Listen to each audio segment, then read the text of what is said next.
ഇവിടെ റുവാണ്ടയിൽ ഇന്ത്യൻ സിനിമകൾ ഇറങ്ങുന്നത് ഭയങ്കര കുറവാണ്. കുറവെന്ന് വെച്ചാൽ വർഷത്തിൽ 2-3 എണ്ണം മാത്രം, അതും ഒരൊറ്റ ഷോ മാത്രമേ ഉണ്ടാവുള്ളൂ. അങ്ങനെ 4 മാസത്തിന് ശേഷം തിയേറ്ററിൽ പോയി മൂവി കാണാൻ പോവാണ് ഞങ്ങൾ.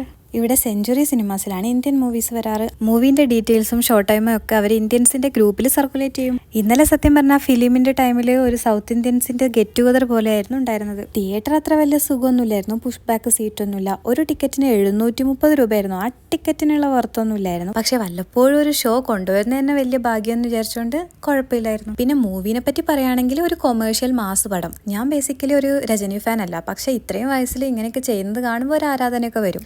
Soubin through out the story നല്ലൊരു ക്യാരക്ടർ കിട്ടിയിട്ടുണ്ടായിരുന്നു. അത് നല്ല അടിപൊളിയായിട്ട് ചെയ്തിട്ടുണ്ട്. പിന്നെ ഒരു പ്രശ്നം, സെക്കൻഡ് ഹാഫ് ഫുള്ള് വയലൻസ് ആയി പോയോ എന്നൊരു ഡൗട്ട് ഉണ്ട്. അതുപോലെ സെക്കൻഡ് ഹാഫ് കുറച്ചു വലിച്ചു നീട്ടി ലാഗാക്കിയ പോലൊരു തോന്നലുണ്ട്. സോങ്സും BGM ഒക്കെ നന്നായിട്ടുണ്ടായിരുന്നു. ഇതൊക്കെ എന്റെ പേഴ്സണൽ ഒപ്പീനിയൻ ആണ്. നമ്മൾ എന്തിനാ സിനിമ കാണുന്ന ഒരു എൻജോയ്മെന്റ്. അപ്പൊ അത്രയും വിചാരിച്ചാൽ മതി. ഫിലിം കഴിഞ്ഞ് ഞങ്ങൾ പോവാണ്. ബൈ.